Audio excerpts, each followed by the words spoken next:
Welcome to episode number 52 of Broad Street Hustle. I'm your host, Jason Sayeda. Today, we are going to do our NFL Draft podcast. We're taping this on Wednesday night, so the draft is tomorrow. But we'll get into our thoughts on what the Eagles will do with the 10th and 30th pick. We'll run through our mock top 10 picks. We'll get into a couple other things, talk about how many quarterbacks we think are going to go, where Bijan Robinson's going to go, and so on and so forth. Maybe throw a couple of bets out there, and things like that. But we're also going to begin the show talking about the Sixers, and including their first round win versus the Nets and their upcoming series versus, we don't know who yet, Celtics, probably, maybe the Hawks, hopefully. But we'll also touch on the other NBA series, and just get our thoughts on what we think is going to be happening going forward. Tommy can't join us tonight, but I am joined by our other co-host, and the first is Jimmy the Chalk. Jimmy, what is going on? Thought I'd be a lot more happy to talk about a sweep, but not so much. Yeah. There's some other circumstances going on there that I'm sure we'll get into, but and also joined by the one and only Chris Meeker. What's going on, Meeker? Is this the 1-year anniversary show? Well, it's interesting. It's our 52nd show, but I think we've done a couple of multi-week shows. Okay. So it's probably not technically our anniversary show, but it's pretty close. Like, it's probably sometime in the next couple of weeks. Right? I think it's like week 50. So the last year's Preakness was episode 1. Okay. So we're a couple weeks from that. So this would be like 50 weeks, but there's 2, I think, golf episodes to make this 52 now. Gotcha. Right. So that makes sense. So, yep, it's coming up on 1 year. It's pretty crazy. We also have a special guest tonight. He sounds a little noisy if I'm hearing stuff right. I believe it's coming from him. But he is our NFL draft aficionado. He inexplicably somehow being from 17th and Morris, and is a Patrick Waugh and Dante Bichette fan. But it's Dante Bichette. It's Walt Verticelli. What's going on? What's up, Walt? What's going on, man? You're never going to let me live that Dante Bichette thing down, are you? No. I mean, you're the only Dante Bichette fan, I think, probably in the world. No, that was just a moment. I wish, you can have His son's pretty good. You can have that moment. His son is better than he was, that's for sure. But, all right, so let's get into it. We're very happy we can't see him, too. That is true. We are saving the our listeners and viewers from seeing Walt. But Walt Meeker started that. You heard that, right? Wasn't me. Anyway, so all right, let's get into it. So the Sixers, like I mentioned, disposed of the Nets pretty easily in a 4-game sweep. But of course, just like water is wet and the sun's hot, and the sky's blue, Embiid is hurt. So I don't know. We'll start with Chalky. Chalky, what are your thoughts? What do we got going on? I mean, what can you say? It's just. I mean, I forget whether it was in the series preview episode or last week, but Tommy made the most important point, which was no matter what happens, assuming you win the round, you just want to get out of the first round healthy. And now for the 5th season out of 6, and for all 5 years they've made the second round under his tenure here, Embiid, there's an injury issue. He's either missed a game in the first round or suffered an injury that's going to cause him to miss time in the second round. And again, it was a fluky thing of sorts where, he tried to block, was it Johnson's shot, and he got rolled up or whatever. And, Jason and I were texting, and I was like, okay, they probably don't win game 3 without Embiid, but would it have been better for him to have gotten thrown out at the start and not have gotten hurt, and maybe, you win in 5 and you're healthy for the Celtics. And, game 3 was just a weird game from him. And, the kick, he's very lucky he didn't get thrown out. It was more where the kick landed than the intent, which, I always hate that, especially like in hockey or football. It's like, it shouldn't be about, like, some guys can get injured in a fluky play. So it shouldn't be, to me, it should never be about how hurt somebody gets. Is what was the intent. Like, if it's an intentionally dirty hit but the guy gets back up, that should be worse than like an accidental, like, knock the guy out and now the guy's thrown out, like that kind of thing. Whereas, but here's the thing, not to interrupt you, but what if Embiid comes back and says, I wasn't trying to kick him. I was just kind of trying to, show that, hey, I could kick you. Like, you know what I mean? So, like, he shouldn't have did it in the first place. He's just but... look. I mean, they Ed Harden got thrown out for a ridiculous thing later, so I guess it evens out or whatever you want to call it. But I mean, he got lucky that what did Barkley say after the game? Hey, you learn tonight, kids. You can punch somebody in the junk, but and get thrown out. But if you kick him in the junk, it's okay. Like you're going to stay in the game. And there's been too many of those kind of plays in the playoffs this year. I think. What if you forearm shiver someone in the junk and get thrown out? Like that. It's so. I mean, makeup call if I ever saw one. Of course. Yeah. And then they stand by it. Like, oh yeah, no, it was the right call. I gotta be honest. Like, it was almost like he wasn't feeling right going into the game, and he wanted to get thrown out. Because the whole game, he's flopping about, which he does and all that, but it seemed to be like extra, ever since that play. And he I mean. First 3 games. Game 1, he got hit in the face going up, landed hard, was lucky to not get hurt. And then Game 2, he got bumped down. He was getting in guys' faces, and he got a double tech Game 2 or something. But he was going back and forth with Claxton in Game 2, and so that's the thing. Like, why are you going back and forth with Nick? You should be laughing at Nick Claxton. No, like, I mean, and luckily he did when Claxton got thrown out at the end right. in the fourth quarter on that dunk, whatever. But I mean, it's like he plays too much into that, like with the nonsense, and that's just It was the net strategy, and the net strategy was to stop him and make him angry and get him thrown out of games. They all know that's how you get him off his game, and that's But go ahead, Mika. I have a theory that I'm going to get into, but go ahead. You could go on with your thoughts. I mean, look. I mean, if we're going to talk about what's going to happen in the second round, I don't know if you want to talk about that yet because we don't know who the opponent is. And we know who the opponent is. Come on now.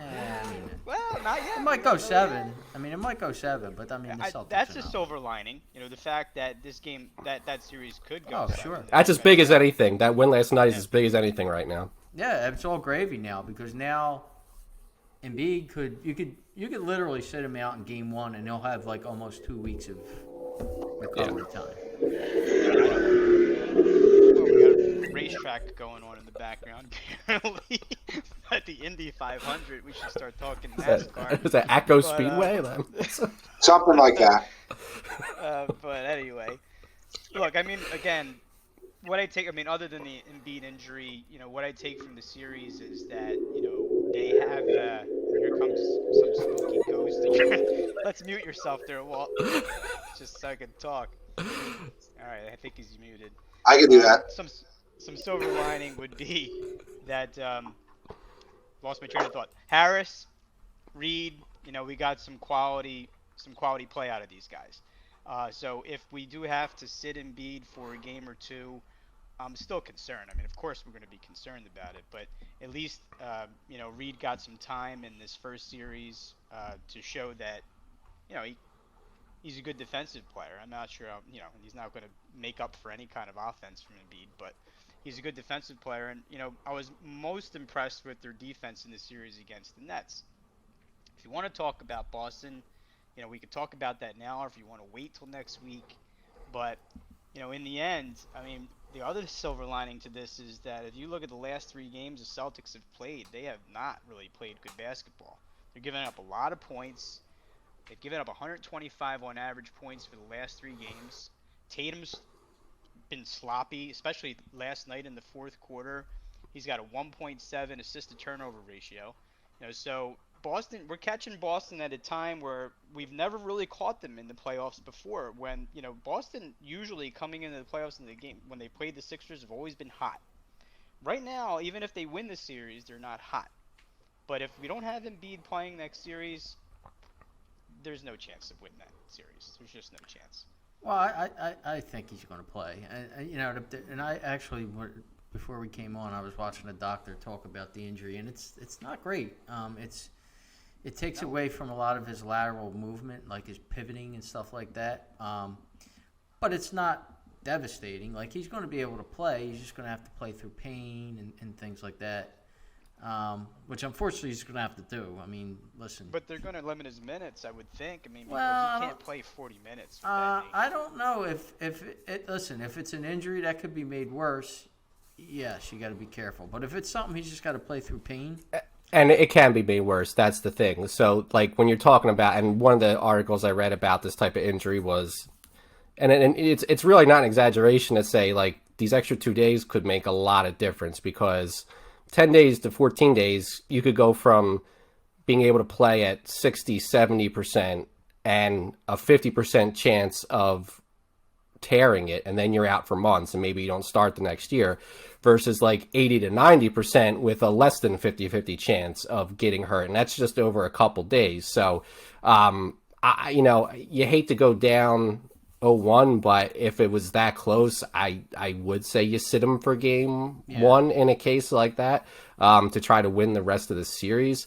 But it isn't, again, you don't want to think to next year, because who knows what next year will hold. But this is one of those things, like, if he completely tears it, like, he's out for a couple months, which could delay the start of next year, and then you get into off-season implications and hard and all that, which is another discussion. But given what you just said, Chalky, so if they just let him play and say, we got to take our chances, the swelling goes down, inject the knee with whatever they need to inject it with, and make sure that he can get out there and play without being, like, in terrible pain. Do you just go for it and just decide to let him play, and then, okay, if it tears, it tears, and now we worry about that next year? I honestly don't have the answer to that. Like, that's the thing. Like, I mean, again, you're not going to have the exact breakout, but, like, if I'm the team and I feel, game one, he's going to be 60 to 70% versus, like I said, game two, 80 to 90, and, like, those couple days is enough, I sit him game one. If it's like he's not going to make it any worse and his likelihood of tearing is going to be the same no matter when he starts the series, then I think you go with it, because you can't worry about next year. Okay, if he tears it and they lose in 5 games, does Harden come back? I mean, look, you got to play for this year at that point.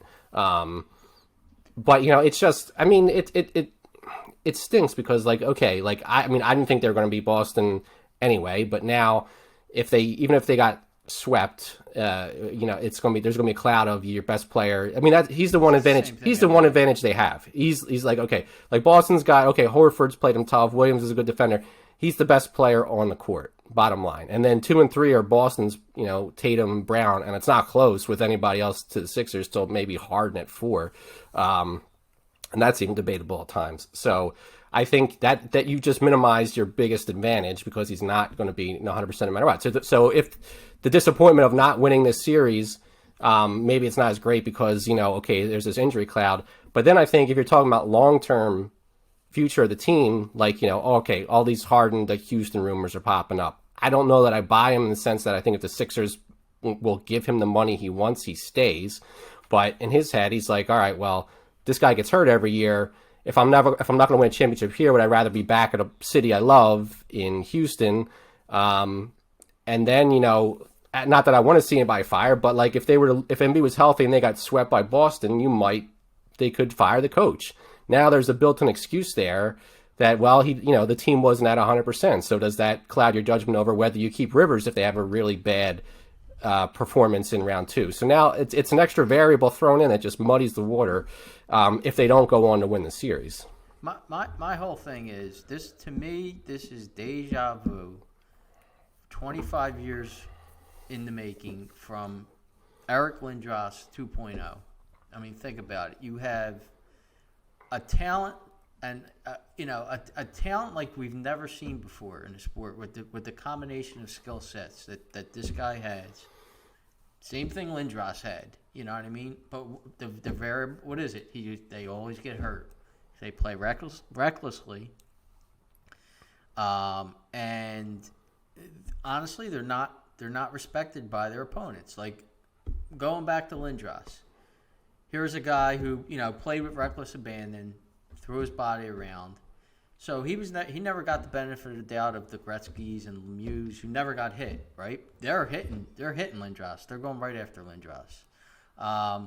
Same thing with Embiid. You think of your Olajuwons, even your Shaqs and all. Yeah, nobody went at them like they go at Embiid, and Embiid throws his body around and he gets hurt. And to me, it's deja vu. I mean, I don't know what you guys think, but it's eerily similar situations between the two guys. It's an interesting it's comparison. good Yeah, point. I think that the front office discord with Lindros and his family and Bobby Clark is an extra factor. But as far as like on the ice or on the court, I mean, it's. And the thing is, I mean, the thing with Embiid is, I guess the one difference, if you want to call it that, I mean, and Lindros had some injuries early in his career, but after the Kasparaitis hit, the concussions were an ongoing thing, and that's just, I mean, it is what it is. With Embiid, it's like, it's something different every year. Like, I mean, I know he got his face busted twice, but it was two different ways. He had the meniscus the one year, and this year it's the LCL. He broke his foot twice, right, in his first 2 years. It's like, I mean, I don't know how many, it's like, operation. I don't know how many body parts is left that he hasn't had I guess his shoulder hasn't gotten hurt yet, God forbid, knock on wood, but his finger last year, right? I mean, didn't cost him any games, but so it's like, it's just everything is, and he doesn't do enough to protect himself either, so. No, not at all. Not at all. All right. I mean, like we said, we think they're going to play the Celtics, but there's a chance they're not. So we probably shouldn't get too much caught in the weeds in talking about that. What we can do is maybe discuss a couple of the other series that are going on. Anything you guys see interesting out there? Meeker, start with you. What are your thoughts on any of the other series? Well, the only one that intrigues me the most right now is Golden State. So they went down 2-0. I said in the last podcast, well, they're going home. So they're tough at home. They went home. They won 2 at home. So yeah, they've had their struggles on the road, and that's been their Achilles heel this year. And my feeling is if they could just pull out one of these games on the road, they'll take that series. I guess I'm not extremely surprised that the Lakers are probably going to wrap up against Memphis. They, Ja was out for a game, and then the game that he came back wasn't really. I don't think he was playing very well. I think he's more hurt. He should probably even be out there, to be honest with you, but. He's trying to tough it out, but I think the Lakers will move on. We obviously know Denver and Phoenix are moving on. So from the West perspective, I think that's pretty much the only thing that I'm intrigued about is Golden State. And then the Knicks and Cavs. It looks like the Knicks are going to take out the Cavs, and of course, Milwaukee. I mean, we can't not talk about Milwaukee and what's going on there.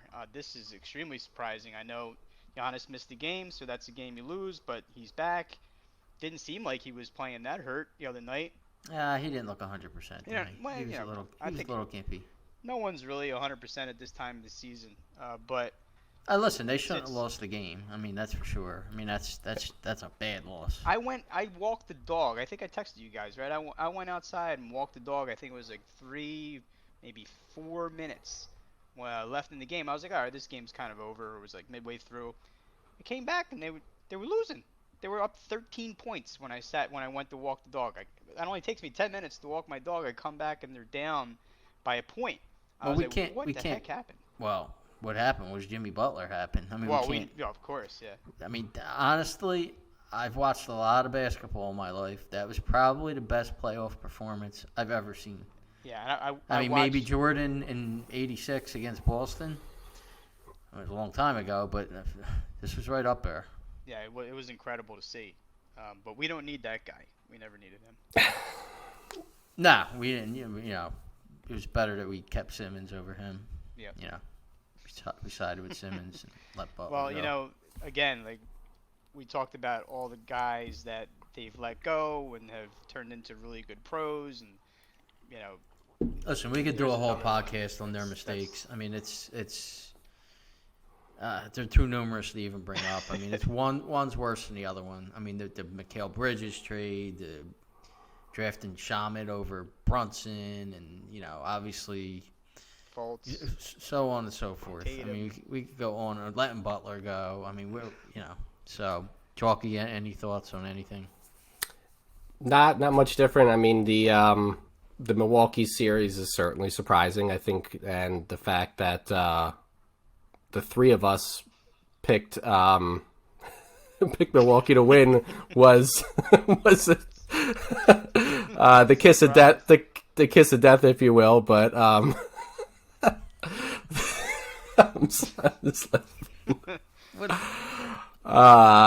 anyway, but the Golden State Sacramento series looks like it'll be good, although we'll see if Fox's injury ends up causing a problem, in the end. But it's that's rough. It's a shame that happened because I think that's gonna that could have been a 7-game down to the wire. I mean, Steph Curry, one of the best players in the league, he calls a timeout and they don't have it. Golden State had that game locked up the other night and they almost let him back in it. And so there's a lot of, it's the best series so far, I guess you would say, right? Because it's the only one that, Memphis looks like they might take the Lakers to 6 right now. But, yeah, I mean, and I'll say that the Knicks are surprising me the way looks like they're going to win in 5.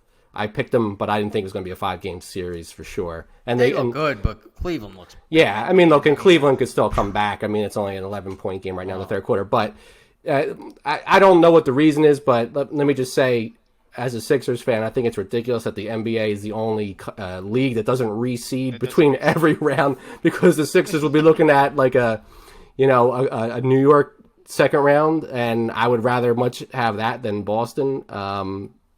Yeah, we were fun. I honestly think, although I don't think Milwaukee is down and out yet. I mean, it's gonna be tough to win 3 straight, but I don't count them out.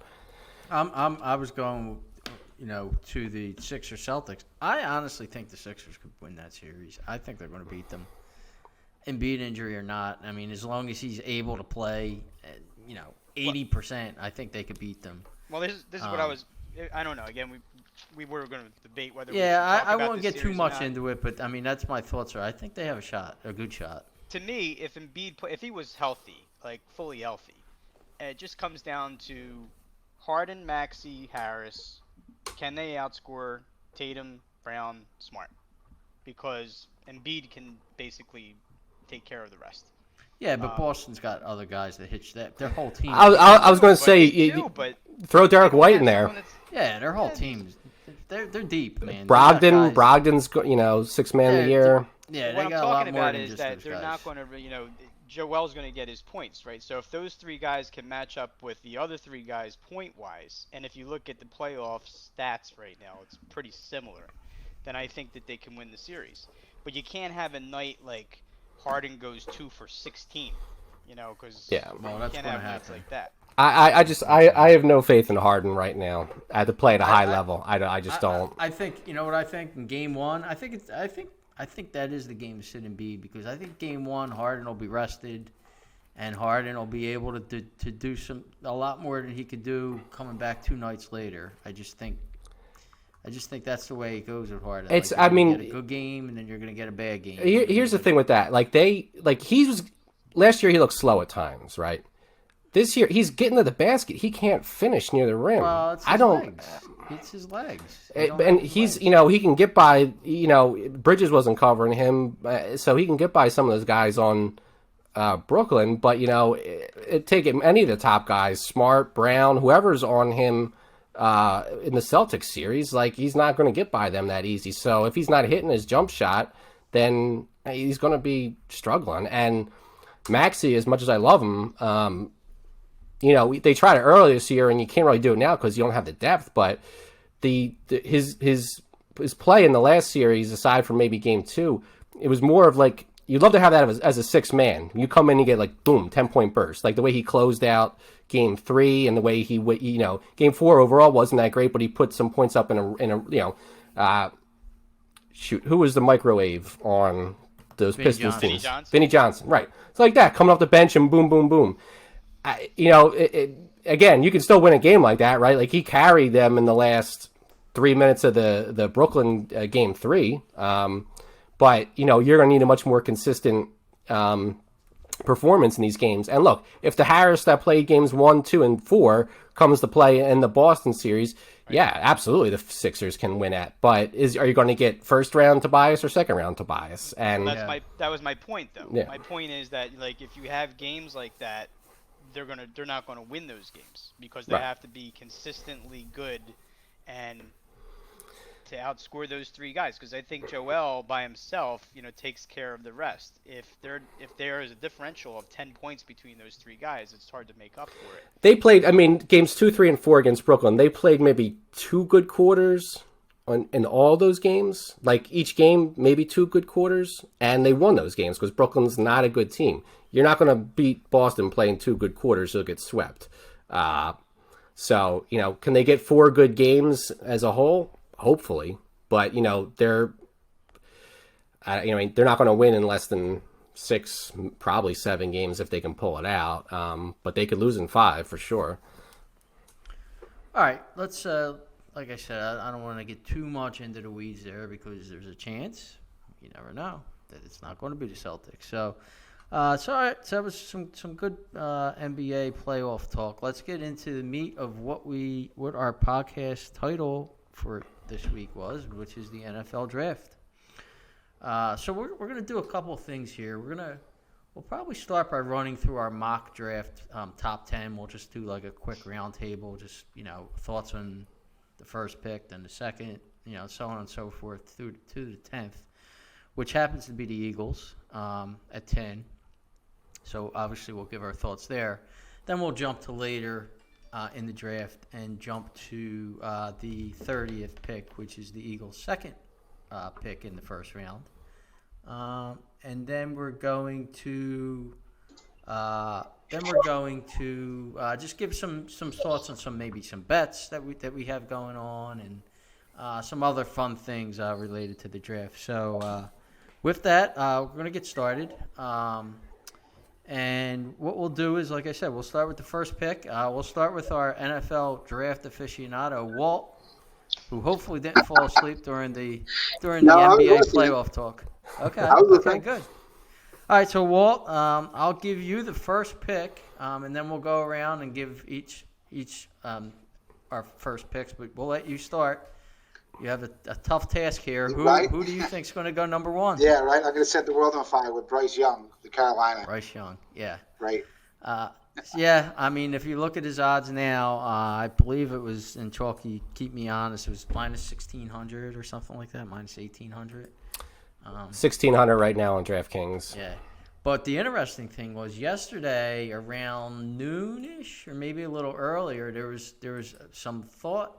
Somebody threw something out on Reddit that Will Levis might be going number 1. So yeah, it was late Monday night. I think that got posted and it shifted some odds around, which I'll talk about when we get to my bets. Yeah. But obviously I have Bryce Young also. Chalky, go ahead. Yeah, Bryce Young. Meeker. I mean, it's going to be Bryce. Do I think that's the best quarterback in the draft? I don't. Oh, that's where Carolina's going. So your talent evaluation is better than. I should have gone second because I have someone at second that I don't think a lot of people have. But we'll get to you eventually. But Chalky, did you say you wanted to elaborate a little on Bryce Young? No, there's a couple of bets I made based on the steam that was coming in yesterday. So as of like Monday morning when I was putting some bets in, Levis was the favorite to go 2. He was like minus 175, something like that. And then that Reddit post with a guy that has 2 posts. So I mean, wasn't like there was years ago. I don't know if you guys remember. There was a Reddit poster that had some sort of connection to the NBA because he nailed a couple NBA things like weeks in advance, like Horford to the Sixers, like that was like, and a couple of different things. This guy had 2 posts or something, so there's no history as like a mystery guy or whatever like that. But yesterday, the Levis was still the favorite to go second, but the odds shifted from like minus 170 to like plus 170. So I took him at plus 170 at 2 and plus 145 at 4, because I think the Colts are linked to him. Yeah. can only hit one of those, but if I hit one of those two, it's going to be making money in the end. So because the odds shifted enough on the second pick because of the money that came in on the first pick, which is kind of backed off now. I think it's still, as of this morning, it was still their biggest liability, but they're shifting the odds back because it seems like that was just, it's a nonsense rumor. I made 2 bets there with the hope of a positive outcome just by hitting one. The funny thing is, back in, and it was probably October or November, I actually put a bet on Will Levis to be the top pick, and I got 15-1. Oh, wow. So when I heard that yesterday, I was like, oh, man, I can't believe it. I'm Yeah. going to actually hit this bet. And then it was, So Jason, by the end of Jason, let by me the ask end you of that. the Based on your bet from months ago, are you the one who leaked the S2 grade for Stroud? It wasn't. For It wasn't Stroud? me, but I was definitely. I was excited to hear that. I do have a couple of Stroud bets we'll get to eventually. That I really hope he doesn't fall out of the top 10, which I'm hearing is a possibility because I have some juicy odds on some Stroud bets. But yeah, well, we'll go back to you for your number 2 pick. Who do you have going second? Well, I'll tell you what. While you guys were talking about the odds, I was taking a look at some things because I don't follow any of that, but I figured I might as well be in the loop here. So I guess that the fact that I had Tyree Wilson as 2, but he just went to the favorite as number 2 betting odds per this app. So I guess it's not really that big a deal because Vegas has him now as the favorite. Yeah, he's been the favorite. I don't know if that ever switched. I mean, it might have switched a while ago, but for the last week or so, and Chalky can keep me honest. Yeah, I'm pretty sure. Depends on where you're looking. So Bovada definitely had Levis as the favorite Monday and Tuesday. Today that switched to where Wilson is the favorite, but DraftKings right now has Levis and Wilson as co-favorites at plus 180. So Okay. I hadn't seen him mocked anywhere too. Wilson. This just happens to be VegasInsider.com. I have no idea. Yeah. if that's reputable Okay. or Yeah, not. that's a good site. Yeah. So Chalky, I get. Bovada does have Bovada. Now that's a difference right now. So Bovada has Wilson plus 125, Levis plus 225 to go second. So there's a disparity there, if you will. And just overall, I mean, the volatility of these markets is one thing that if you can get it right, you can clean up on because. And Walt mentioned Vegas, and we were talking off the air last week, and I misspoke. I thought they couldn't offer this bet in Vegas. They, as of at least last year, they actually can offer these bets in Vegas. It's just that most books choose not to. They won't do it because they don't see the liability is too much, I guess, as far as what they're going to make if they get these right. So it's very limited as to what you can actually bet in Vegas, not by law but by choice, which to me is even more speaks to like the variability that you can have with these bets. Well, it's an even playing field here because they have just as much information as we have for the most part. I mean, what do we all do? We follow the beat writers. There's a couple of sharp guys. I listen to VSiN all the time.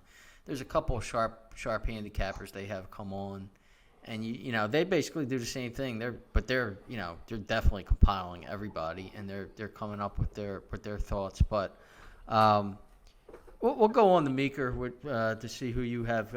Oh no, Chalky. I guess you have Wilson also, I believe, right? Yeah, I mean, I have Wilson at 5-1 to be the first defensive player taken, so I'm hoping that's a better payout. I mean, actually, look, if Levis goes 2 and Wilson goes 3, that's probably best outcome for those two bets places for me. But I don't know that I buy Houston's not going to take a quarterback there. I don't know. Maybe they trade out, but I don't know if they're going to stay there and pick Wilson with his foot, or Will Anderson, who all of a sudden he's not. That's who I have. I have Will Anderson going there. Yeah, Alabama guy Ryan's. How much sway does he have? I think it's a big. I wonder if if coaches from Alabama, number 1, and then they draft. I don't know how many Alabama players in the last 3 or 4 years. But it's the word is D'Amico Ryans likes Anderson, so I have Will Anderson there. Meeker. I actually think that they are going to trade out of this pick because I think that if Indianapolis wants to guarantee that they're going to get Will Levis, then they might be a taker on that trade. But if they stand pat, I mean, the whole Will Anderson angle seems to be the way that I think they would go. But I agree with Chalky. I don't know that I would go come out of this draft without drafting a quarterback. What they could do is draft Will Anderson and hope that when they get down to their 12th pick that Richardson's available and they take him. So that's a possibility too. I do think they're going to trade, but if I think they stand pat, I'm going to go with Stroud. Well, what if their thought pattern is that they're going to be bad again this year, and then they're going to be live for Caleb Williams next year? But you can't guarantee that's, you're not going But to if you don't guarantee like- that you're going to get that pick. I think But they're if you going to look don't- at Hooker at the first pick in the second round. Well, that's possible too. But if you don't like these guys, why are you wasting So a top here's- 10 draft on somebody you don't like? I mean, they have the 12th pick. I still I think, think- that I they think can the get a Wilson- quality player at that position and still get take the quarterback and But see if how they it don't goes. like the quarterback, why are they wasting a pick on the 2nd or 12th pick We in don't the know draft? that they on- don't like the quarterback. Well, We're what just if they don't? Yeah. Real quick, Is- We is- don't If I know could jump that in. they do or don't. But the word is that they don't. But go ahead, Walt. I think that Tyree Wilson, I think the reason he probably shot up those boards Vegas-wise is that Lance Zierlein, who's the lead draft writer for NFL.com, his father worked for the Houston organization. He's from Houston, so Yeah. he's really plugged in. And he Yes. put on Twitter like 3 days ago or maybe a week ago that he thought it was Tyree Wilson and that they weren't taking the quarterback. And I think Chalky said earlier about a week ago those odds might have changed. I think it's directly related to Zierlein breaking that on Twitter. He's nailed their pick the last 4 years, and his father and him are connected to Houston. They're from Houston. His father was a scout too. yeah. Yep. Absolutely. To that point, though, then wouldn't it be better for them to trade out of the pick if Indianapolis is a good No, trade not partner? if they like the player that they were getting at 2. Because they'll still get him at 4, is my point, and they'll Not get another pick out of necessarily. it. Not necessarily. Well, then you're saying Arizona, whoever. But what if the Colts are saying we're not trading you? Right. We're not making that The trade Colts because have we to know want you're not. somebody. Otherwise, They're gonna- if they like any quarterback, they can sit still. But they'll call their bluff. They're Yeah. saying we know you don't want But the Will bluff Levis. is 2 picks. It's not just Houston, because then the Arizona, who I believe they're going to trade their pick to, means that anyone that wants to move up and get a quarterback can trade with Arizona. Yeah, but Yeah. It's interesting because both of the things that you guys have mentioned are stuff that I've thought about, which is, so just to do Meager real quick. Okay, 12. To me, if you have a quarterback that you think is worth taking at 12, you take, like, if you love a quarterback, well, we can give him at 12, take him at 2 or go down 2 picks. Like, don't mess around and wait to 12 if you like him that much. And then to Jason about, well, could they just sting for next year? Yes, but Ryans is going to be there for a couple years. The GM, it was like, oh, he's going to leave or he's going to get fired. And they're like, no, he's not. Like, if you're a GM, can you there's no, like, for was it Cesario, his name? Like, there's no guarantee that he's there to pick him next year, right? To pick the kid from USC. So you're waiting a year for a chance you might not get. And we already saw how they screwed up the first pick. If they defend that play against Indianapolis, what was it in the last game? They're taking Bryce Young, right? Okay, so then that's the end of it. So I think it's just risky to be like, we're going to be so bad next year, we'll be in the first pick. I mean, look, and they got a lot of picks from the Watson trade where they could try to trade up if somebody, like if Carolina picks number 1 again, are they going to take another quarterback? No, but I think that thinking that far ahead is too much of a risk if there's somebody that they like in this draft. They might not, and in that case, you just roll the dice, but... Yeah, I mean, my whole thing of it is with draft picks these high, you can't mess it up. You got to take a player.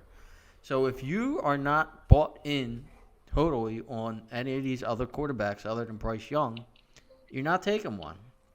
You're going to take a legit player. You're not playing games and trading back. If you really like Tyree Wilson or you like Will Anderson, you're going to take them at 2. And that's my thoughts. I mean, you can't screw these picks up. You cannot screw these picks up. I mean, look at teams that continually screw them up, and they're continually in the same spot every year in the draft. So, like Arizona is and stuff like that. So, all right. Did we get everyone's second pick? I think we did, right? I mentioned I'm going with Will Anderson there. And I actually did a bet there, and I have Anderson, I want to say plus 325 or something like that. Not important, but I do have a bet there. All right, so we'll go to the number 3 pick. We'll start with Meeker since he thinks they're going to be trading a million trades in the first 5 picks here. But go ahead, Meeker. What do you think? Arizona is just a barren wasteland of players. I mean, they need They need everybody, players. everybody. And since I think that Houston will possibly take Stroud number 2. Then I'm going to go Will Anderson number 3, unless they trade down and trade their pick. First of and all, try and Zerline. stack picks. Let me interrupt you there, and Walt, you could back me up here if you heard this. Zerline is adamant that they will not take C.J. Stroud. They do not like him. So get that out of your head. You're saying Arizona, correct? No, Houston. Meeker's saying right, Houston right. might take Stroud. Okay, Zerline said there's a 0 chance they're taking C.J. Stroud. So I didn't see I was that, but I did listening say to- that I did see they said they're not taking a quarterback. I didn't see him take Stroud in particular, but He he mentioned squashed Stroud the quarterback. by name. I don't think that they're going to do that either. Honestly, I think they're going to trade the pick, but that's fine because we have to move on without trades involved. So I'm just going to go to Arizona and say, if he's there, then it's going to be Will Anderson. All right, Chalky. Yeah, I was just looking at Zerline real quick. I mean, nobody's buying the Levis number 1, but he says if they did take Levis number 1, Carolina, that Houston will take Bryce Young. Yeah. Yes, They do but, like Young. yeah, They obviously. do not like but that's Stroud. and that's in the last week. It is what had been going around. It's like Young is their quarterback, and if not, they're gonna. So we'll see. I mean, 3 is interesting. The Cardinals have been very vocal about the fact that they want to trade out. I mean, that got leaked weeks ago, and to get, if nothing else, leverage then to get Indianapolis to move up. If the Houston does take a quarterback at 2, I think they'll get some action because if any team that wants that third quarterback is going to try to jump Indianapolis at that point. And then there's a rumor yesterday that Kyler Murray wants Paris Johnson. Yeah, who cares? I mean, listen, So- he's a $250 million quarterback. I forget it. I think it was one of the NFL Network or multiple NFL Network guys tweeted yesterday that they like Arizona is high on both Paris Johnson and I think Witherspoon from Illinois, the cornerback. So I threw a little action on Arizona first pick offensive lineman and D-back, but that's more of a if they trade out kind of pick. If they stay there, I think it's whoever their highest rated D lineman is, other than Wilson or Anderson. I guess technically I'm saying Levis goes 2, so I'll say Wilson goes 3 to Arizona. Yeah, I have Paris Johnson, and he's actually the favorite now to go 3rd. I think it's over the last couple of days. There's tons of steam on him going 3rd, and because Arizona wants him. And if, as Meeker said, like a team like the Raiders trade up and they go 7th, I think they're going to take Paris Johnson 7th. So I think they're taking Paris Johnson. So here's another interesting difference between the books. And again, I'm just using DraftKings and Bovada's an offshore, but DraftKings does have Paris Johnson, like you were saying. CJ Stroud is close. Bovada has Stroud as the 3rd pick, which would indicate a trade because they're certainly not taking him. But Johnson is actually 4th at Bovada, believe it or not. So there's a difference there if you're looking for value. Walt, what do you have? All right, so we are involving trades. We could do that hypothetically. Is that what we're doing? I mean, no? Not really. you could think about it, but I mean, I would do like, who do you think is going to trade up, and if not, who's Arizona taking at 3rd? Okay. Yeah, I mean, if Arizona doesn't trade out, that's just flat out negligence. They're beyond the stink. They have a $250 million quarterback who's an imbecile and he's hurt. So they're beyond ground zero. So I don't see how they couldn't possibly trade out. I keep hearing. I've heard Tennessee a couple different times wants to be aggressive. So I don't. No one knows who they're trading for, but there has to be a trade somewhere. So I'll just say Tennessee will come up to get Stroud. Okay. At 11, I believe Tennessee's at. I'd have to check. Yes. And if they not, stood who do you pat, think? who do you think they would take? Yeah. Say it again. If If they they didn't don't trade. make the trade, who is Arizona taking at 3rd? Really, I mean, they need everything. So everything's the right answer. So, Paris Johnson is gaining traction. So I guess it's Paris Johnson. I mean, they need every position, literally every position. So, Okay. yeah. All right. I'll actually start with 4. I think it's Will Levis. I think the Colts want Levis. I think that's where he's going to go. I'm not buying into any of the trade ups, so I think it's just going to fall, and Will Levis is going to fall to the Colts. Meeker. Yeah, I agree. I think Bauer's been keeping it close to the vest, and he doesn't want to disclose. And now there's flip-flopping about.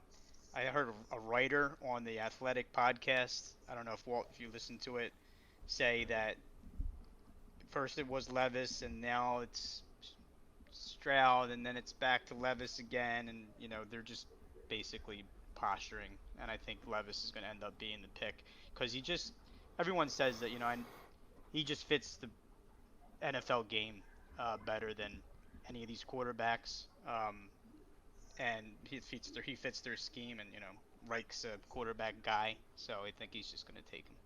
Walt, what do you think? Who was the writer you heard, Meek? I wasn't sure. I forget his name, but he was on, they did a mock draft and they brought in writers from every team. Okay, so it was the the Indianapolis beat writer. They had the beat writer for each team. Yeah, I don't know his name. I listened to that one today, but I didn't quite hear that. Jason brought this to my attention with that S2 a couple days ago and Will Levis. And I was curious. I was like, I wonder where that's coming from. And then that same day, Brugler, who is the guy who does the Beast for The Athletic, he literally came on the Athletic Football podcast and said, I'm hearing Levis. And I'm like, well, here we go. This has got real traction with what Jason had said. So, all signs point to Will Levis. I think Richardson's got to be in play. He's got a ton of upside. So I wouldn't be surprised if it's Richardson, but it looks like it's Levis. So we'll say Levis. Okay, Chalky. So, if I have Levis at 2, I can't use him here. It was interesting because before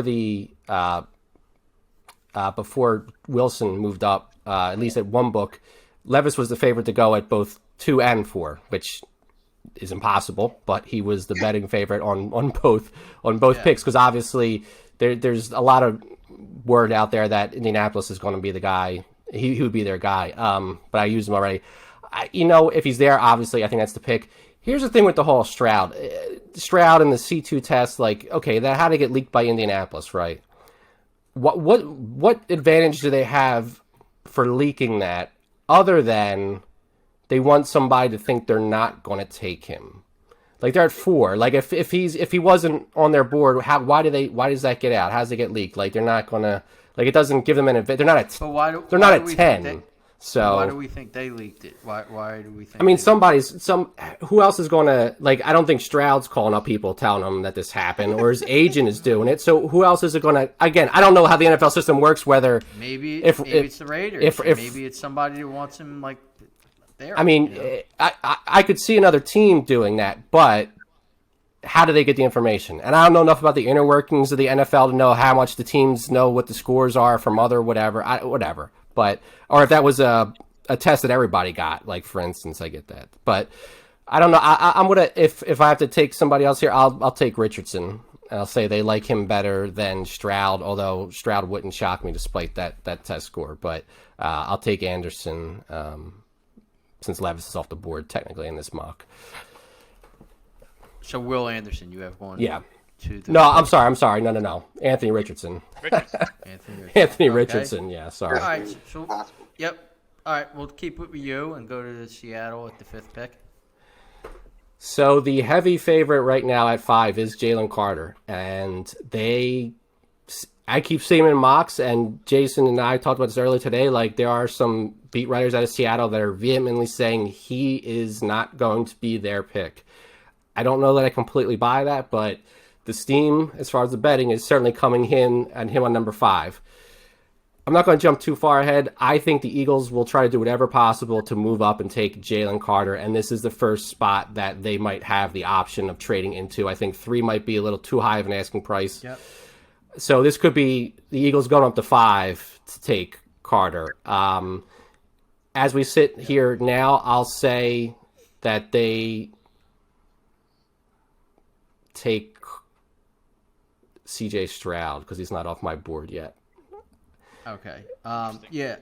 I'm hearing the same thing, that the Eagles kind of want Carter, and this makes a lot of sense. And I actually, if you look, and Chalky, keep me honest again, I believe the favorite for the Eagles is to take an offensive lineman. Yes, first, which I bet against. That is not happening. No. I think they're taking some kind of, whether it's Carter or whether it's Van Ness or whether it's whoever falls to them. What is it, Nolan Smith? Yeah, Okay. not to jump too far. I think that's not the pick of 10. That's their first selection. If they trade down, I could see an offensive lineman maybe. I don't think they're Right, staying I at. don't- I don't think they're staying at 10 to take an offensive lineman. I certainly don't think they're Yeah. moving up to take an offensive lineman. I agree. So I got plus 130 for them to take a D lineman first, and I hit it a couple times today. Yeah, I hit that. I forget what my odds are, but that's the bet I made with them. Yeah. I guess I'll go since I'm speaking. I'm going to go with Tyree Wilson here because I have Anderson going second. So I think Seattle stands pat and takes Wilson. I do not think they're taking Carter. The whole reasoning that they're saying that they're not taking Carter, that the beat writers are saying, is because they went through this whole spiel about how they're all in the character, and there's basically they're not backing down from the character of their draft picks, and over the last couple of years and this and that, and taking Carter would basically be a 180 from that whole statement. So that's the thought as to why they don't think they're taking Carter there. So I'm going to believe them, and I'm going to go with Tyree Wilson, and we will go to Walt. For Seattle, I have Carter. You have them taking Carter. Yeah, and he's Okay. available on my board, so yeah. All right, Meeker. I agree. So I listened again to that same podcast today. I'm not sure what beat writers from Seattle were talking about, but the guy that was on that podcast is a Seattle writer. Didn't say that was on their radar. Just basically said that they're going to take the best player available in a position of need, and that's their position of need and the best player available. And he was really downplaying the whole character issue with Carter. Teammates love him, coach loves him. Okay, yeah, I made a mistake, so kids make mistakes. But I think that's where he goes. I think he goes 5. Whether it's the Eagles trading up, like Chalky was saying, or whether Seattle stays there, I think he goes 5 to Seattle.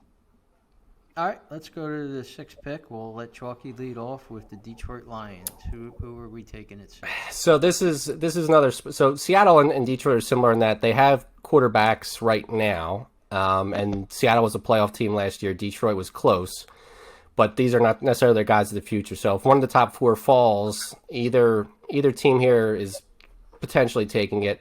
I'm going to go with.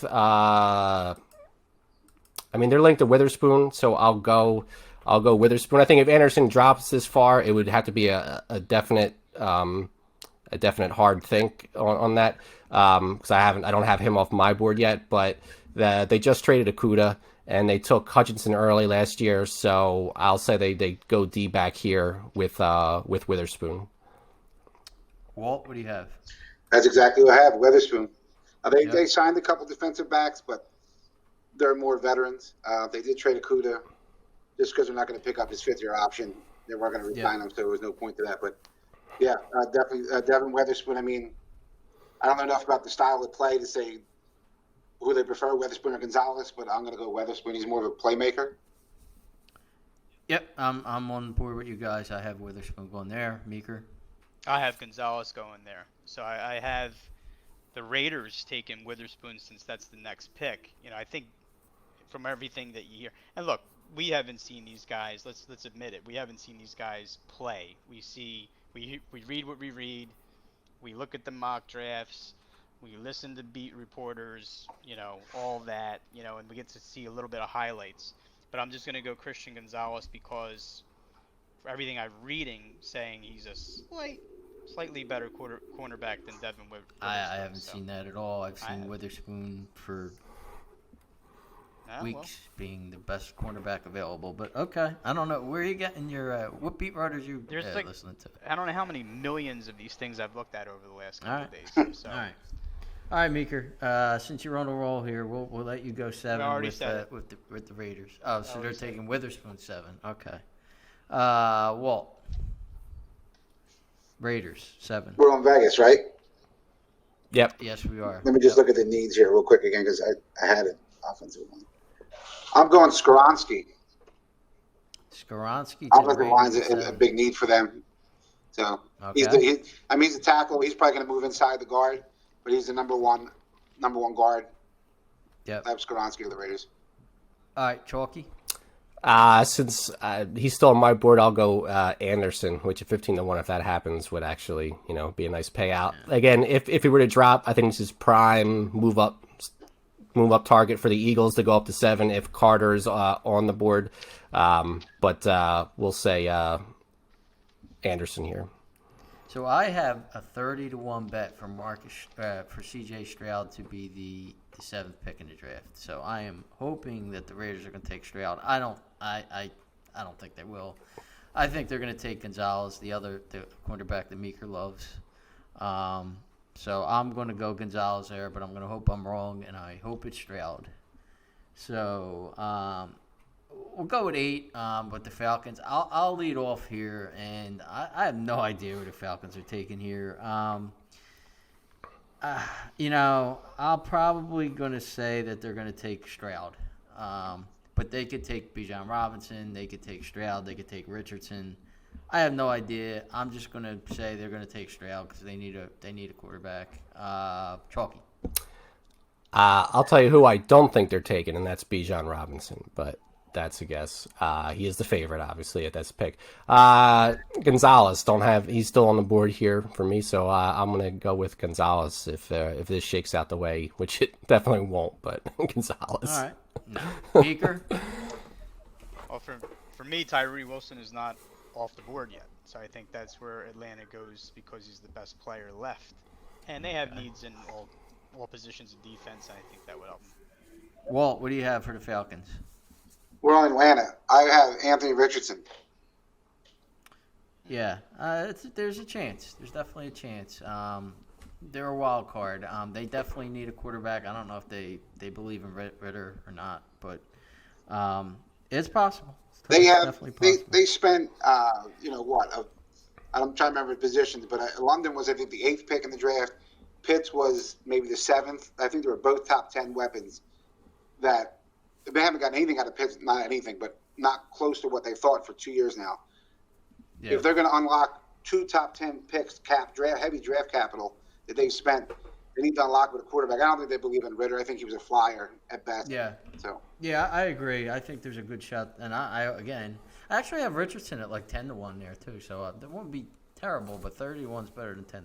So, Walt, we'll stay with you. Who the Bears going to take at 9?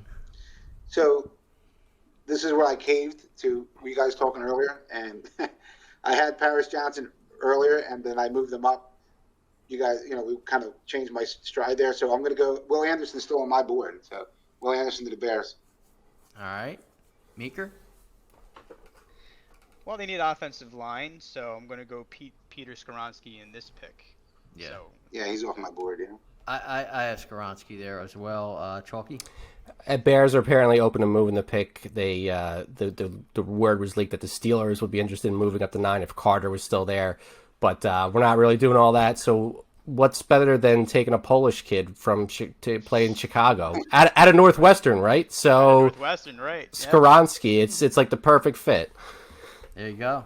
That makes sense. All right, so now we're at 10. So that means that is the Eagles' pick if they do not move up or down. So we'll stay with Chalky. What do you got?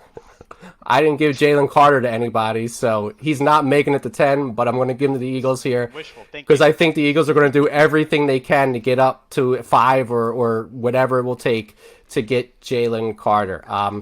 If they stay at 10, I could see them maybe taking Johnson if he's there. I don't think they stay at 10. Spoiler alert, I don't think they stay at 10 or 30.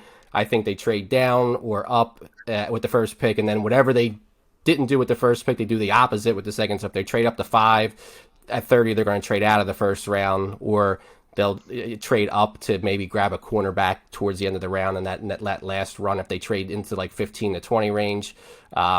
I don't think they stay there to take a lineman, but if I have to pick a 10 and who did I just say? Johnson is there, I guess it could happen, but I think they're coming away with Carter.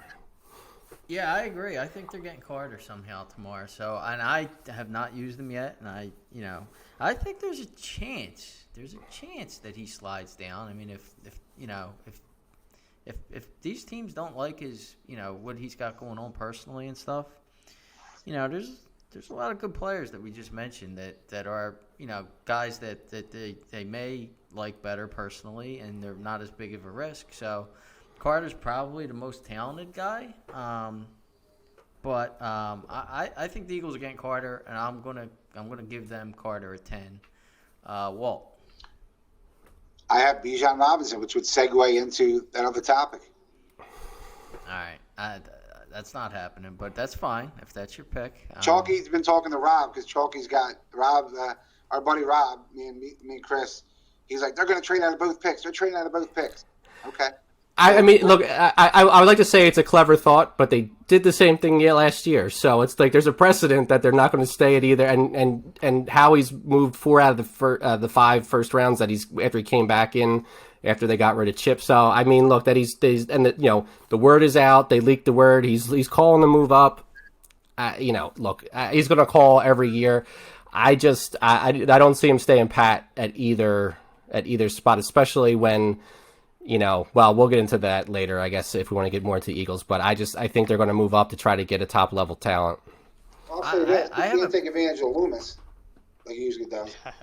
Yeah, no, or Tennessee, they fired their GM after A.J. Brown let him up for 3 touchdowns. I mean, I would say if the Eagles can't move up, their best-case scenario here is that one of the quarterbacks is still on the board at 10, and they can drop back to either a Tennessee or if Houston were to want to come back up, or one of those teams in that second 11 to 20 group that wants that last quarterback off the board, and then they can drop a little bit and take one of the second tier edge rushers maybe or something like that, or a second tier cornerback. I hope they don't take Joey Porter Jr. I don't like him, but I have a pick I really like for them at 30. So we'll get to that, but we didn't get Meeker's pick for the Eagles yet. What do you got, Meeker? Yeah, I mean, I just agree that they're going to trade out of the pick first of all. So when I'm putting this together, I don't think this is really going to happen. But I actually think that if they did stand pat, and I know that it's definitely never happened in the Howie era. They tend to take offensive linemen or defensive linemen. That's usually where they go.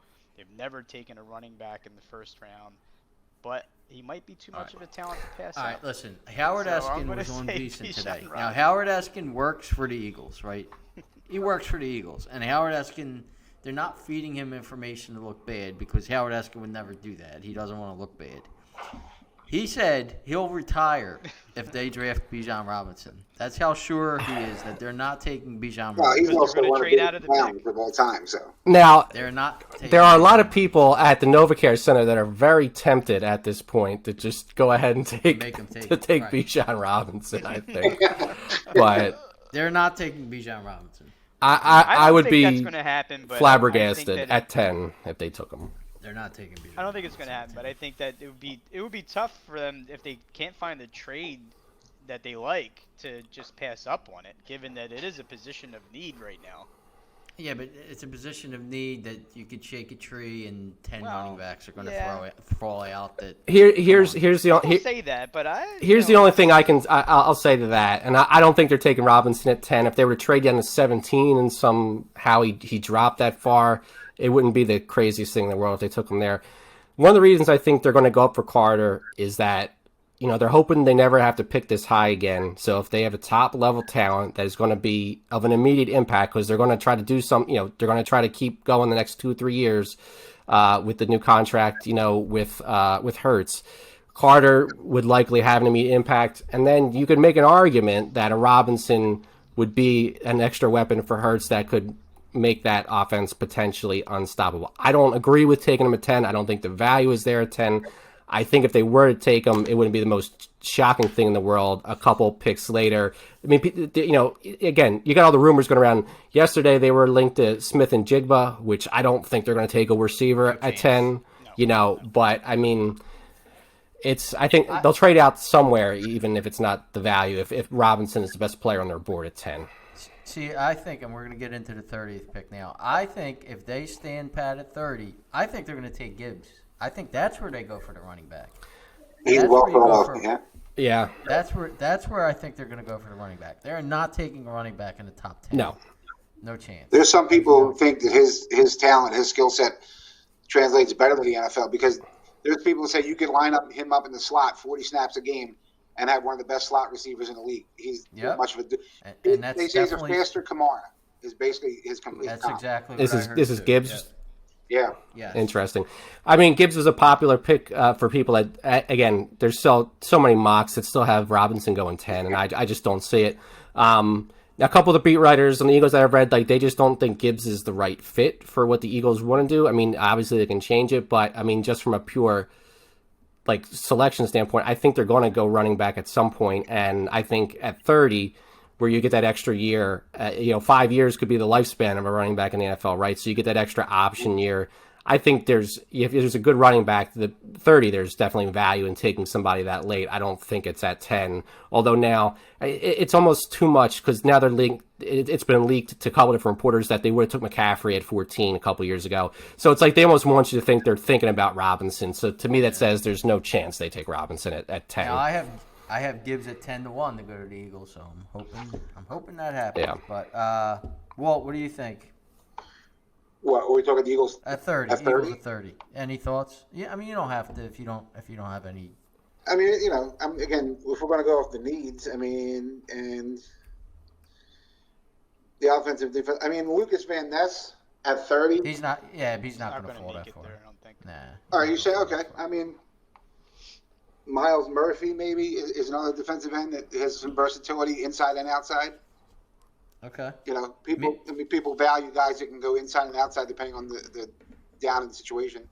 Meeker, what do you have? Well, if like I said, if it holds to what I was saying, there will be some defensive linemen available, and I was looking at Brian Bresci, and I was looking at Kalijah Cansey, and those are the two guys that could still be there at the time that they pick. If they don't I take saw somebody had a mock of Cansey going to the Eagles, so that's a possibility. Yeah, he was a popular pick for a while at 30, and I've seen a number of mocks that actually have him as like a top 20, top 25 player to some teams. The knock on him is that he would have the smallest wingspan in the NFL. He's small. Yeah, he's an outlier. His arms are like 31 inches. And people want to compare him to Aaron Donald, and Aaron Donald was a top 10 pick, legit, and it's like, That's unfair to yeah, anybody, really. like you got to be. I With mean, the pit. basically, and I guess his body size is similar, right? Because Donald's not huge, I guess, but in some ways, but it's like you have to be the best of the best to have those kind of metrics. Which I could go back to the first pick. I mean, Young is measured at 5'10". Like, yeah, you can have success, but there's not a lot of quarterbacks that small that really have had succeeded. Anyway, I guess I'll throw it in here because I didn't give an exact pick for the Eagles. I think they trade out because they trade up, but if they stay there, I think like a Kaylee Ringo or maybe even a Branch safety from Alabama if he's available at that point. They go D back if they go D line in the first pick of this. Yeah, Branch would be an excellent pick if he were to make it to 30. Yeah, and he may not, and he may not, but I think they maybe look cornerback with that second first round pick if they stick. All right, But so Bresci's probably not going to make it to 30 either. Most mocks have him in the 20s. Yeah. So the mock I'm looking at, and we could segue to your Saints pick because I have the Saints getting Bresci at 29. It'd be nice. That's just a mock that I looked at. But who do you have them getting? Well, okay. Are you talking? Yeah, I'm not giving a Saints pick. We'll get Saints from Meeker and Dallas from you. But no, we'll go I'm Saints hopeful that Bresci slips to 29 and they take him. But if that doesn't happen, they're going to take D-line somewhere. Whoever the best defensive lineman is, because they've lost 3/4 of their line. So there's no doubt what they're taking. Just don't know who's going to be available at the time. So if we think Bresci, if we think Cansey, one of these guys is going to be available right at the Saints pick, they'll probably take one of those guys. All right. Excuse me. Walt, what's Dallas going to do? If it's who I want, Darnell Wright, tackle from Tennessee. Darnell Wright. The mock But I'm there's looking at. a good chance it's Michael Mayer from Notre Dame. So the mock I'm looking at has Wright going 19th to Tampa Bay. Yeah, I mean, I'm hopeful. He's in the area. I'm hopeful. Yeah. That's what I would want. Are they going to have to lock Jerry Jones out of the room so they don't try to move up to get Robinson? Because I feel like that's the perfect Dallas move would be to try to go up and get the running back. But I'll tell you what else they need. They need a tight end now that Schultz Yeah. is going, right? I think Mayer would be a perfect fit if they go that route. Yeah. Although, I mean, Is that their Probably all biggest they need, say though, is- Walt? I mean, you're Nah, going they- to take a tight end in the first round? well, I mean, it's a deep draft. Publicly, they keep saying they only like wide tight ends, so they have to line up in line. But now I'm hearing Kincaid is like a special talent. There's people that have said that Kincaid is the best receiver in this draft, regardless of whatever position you want to call him. He's the best receiver. But he is a 240-pound receiver. He can't go in line. He's a flex tight end.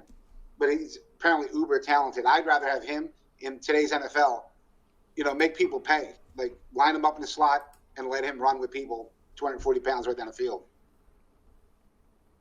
That would be my pick. But I think traditionally Mayer is who they're looking for.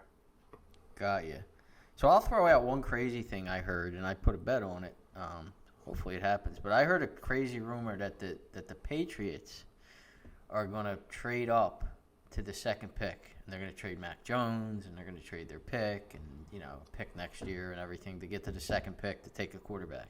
That's possible. So I bet the Patriots at 7-1 for the quarterback to be their first pick. Yeah, that's been going around that him and Belichick, him and Mac Jones have been falling out or something. Yeah. I've heard that many times. There's some kind of problem. So who knows? Maybe Meeker's right. Maybe there's a bunch of people trading up and teams trading up to the second and third pick, and craziness happens there. I mean, that would be a scam if Cesario or whoever trades the pick and then leaves and goes back to New England. Like, like that. That's not collusion or anything, right? Yeah, but from what I've heard, I was just gonna say, speaking of New England, I don't know that Mac Jones is the answer, and that would be a good move for them, I think. But I do think that they're going to be the first team to take a wide receiver. When I was doing my mock, I haven't taken JSN at whatever their pick is 15 or 14? 14. Yeah, 14. So then there might be a little bit of a run, because you know how the draft works. Someone picks a wide receiver, and then there's just a little run with wide receivers towards the tail end of the first round, and that could happen. The thing with a lot of these receivers is a lot of them are slot only or slot centric, and some teams are like Dallas, for example, will not draft a receiver who's slot only in their mind. Like, they don't see any value in a guy who can't line up on the outside. So I'm not saying I know if New England will do that or not. I have no idea, but a lot of teams are off the board with slot only receivers. I think that's the right range for Smith and Jigba. It's somewhere 12 to 15. He's going to end up going. Green Bay now they're moved up to 13 is like a popular choice now. It was the Jets before at 13. Now Green Bay is there. So I bet him like 2-3 weeks ago to be the first receiver. He was minus 190 at the time. I thought that was value. He's now minus 400. So he was considered better than the two receivers that from Ohio State that went in the first round last year. And none of those three are as good as the guy that's going to go in the first maybe 5 picks next year in Marvin Harrison Jr. So, but he's going to be the first receiver for sure. So, Chalky, you mentioned bets. What's your best, I guess, bet out there? What's your best? I mean, I would say that's Smith and Jigba, but you can't get the minus 190 line anymore. What's your biggest score, actually? What's your biggest score? The biggest score would be if Wilson goes as the first defensive player at 5-1. That would be my biggest score. Smith and Jigba second would be the second score. So if I hit both those, that would be the best. I think I mentioned pretty much everything. I took under 5.5 linemen at plus 300 offensive linemen. I took over. I think it's going to go over, but there's a lot of steam on the over, so I went counterintuitive to that. And I did the same thing on the quarterbacks. Now, I didn't do the over-under quarterback bet. I did the draft position for Hendon Hooker, because if 5 quarterbacks go, he's going to be the 5th. So I got better odds on his draft spot being over 31.5, meaning second round. That was 130. I mean, I'm fully expecting at this point somebody to trade up for him. If the Eagles are still at 30, that's an obvious trade partner for them to drop down.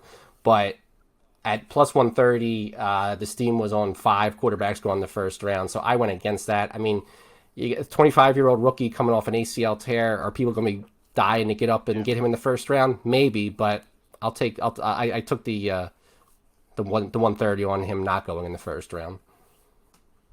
Yeah, my biggest score will be if the Raiders get either Stroud or Richardson at 7. So that'll be my rooting. And I already have one loser that I'll put on the record. I bet Aaron Rodgers not to be traded to the Jets before the start of the draft, and so that one has already failed. Actually, speaking of Rodgers, I threw in a Rodgers MVP bet because he's going to try to prove a point this year, and So 18-1, that might drop by the time the season starts. So I figure I'll grab 18-1 right now on that. You guys have any bets you want to talk about, Meeker? I don't know if you put anything in or No, Walt, I don't have any bets. You're in the city. No, I don't really. I was looking. This site's pretty interesting, but I don't really know anything about it. All right, talk to Meeker. He's an expert on.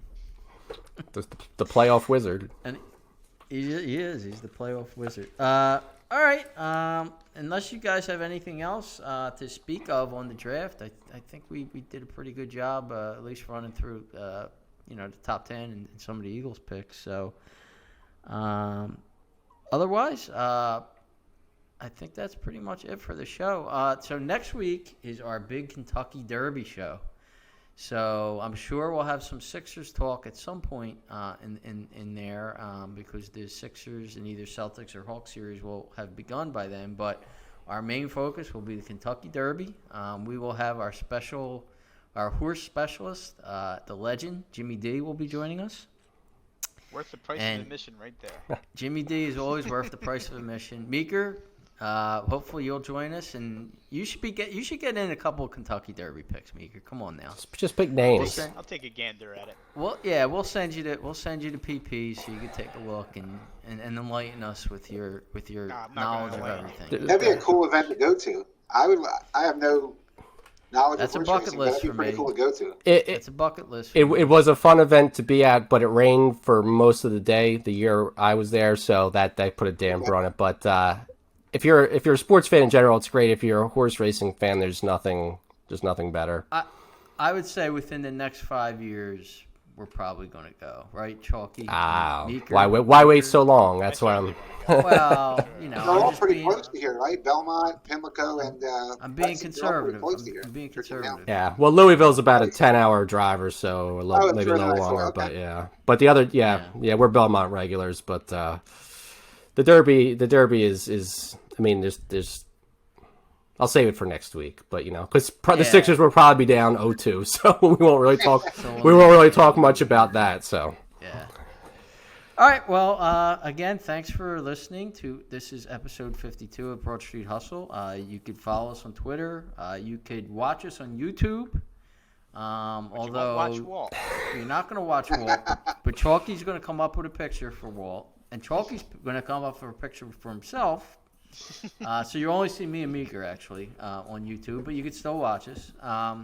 You could get us on all the listening platforms and listen to us that way as well. But anyway, thanks again for joining, and we will see you next week. Take care.